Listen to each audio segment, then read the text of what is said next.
कहानी की शुरुआत आमी क्लास में रोल कॉल के वक्त लाड़की डरकर देखती है कि क्लास में 30 बच्चे हैं, जबकि असल में 29 ही है। क्लास की मॉनिटर कोहाना टीचर महिला से कंफर्म करती है।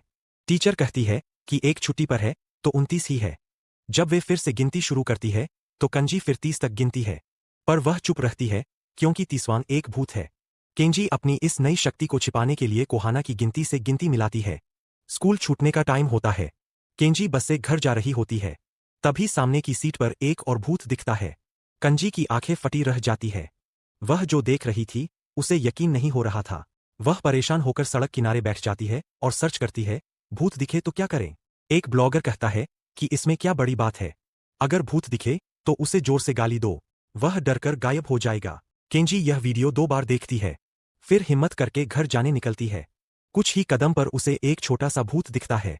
वह शांत रहने की एक्टिंग करती है और साइड से निकल जाती है, पर मुड़कर देखती है तो छोटा भूत उसे घूर रहा है। किंजी उस ब्लॉगर का नुस्खा आजमाने की सोचती है। वह सामने वाले से कहती है तुम, और डरकर वहां से भाग निकलती है। छोटा भूत भी उसके पीछे भागने लगता है। खुद खुशकिस्मती से कंजी का घर पास ही था। छोटा भूत घर के अंदर नहीं आता।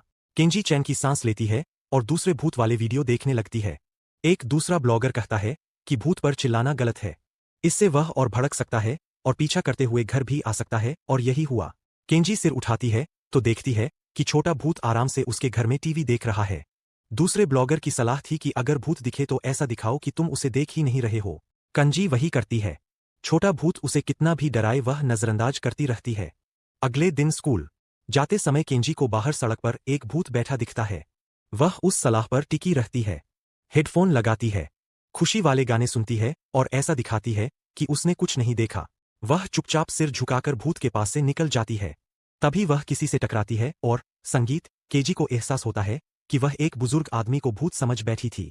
उसकी इस हरकत से बुजुर्ग नाराज हो जाते हैं। केंजी तुरंत माफी मांगती और वहां से भाग जाती है। थोड़ी देर बाद उसका मूड ठीक होता है। वह स्कूल गेट पर पहुंचती है तो मॉनिटर कोहाना दिखती है। वह तुरंत मुस्कुराकर उसे हाय करने जाती है, पर उसकी मुस्कान पल भर में गायब हो जाती है। उसकी आंखों में डर भर जाता है। कोहाना के कंधे पर एक भूत का हाथ रखा था। केंजी ऐसा दिखाती है कि उसने कुछ नहीं देखा। वह कोहाना से पूछती है कि वह कल कहाँ थी। कोहाना बताती है कि वह कल फ्यूनल होम में रात भर रुकी थी, इसीलिए वह भूत उसका पीछा कर रहा था। कंजी चुपके से फोन पर सर्च करती है।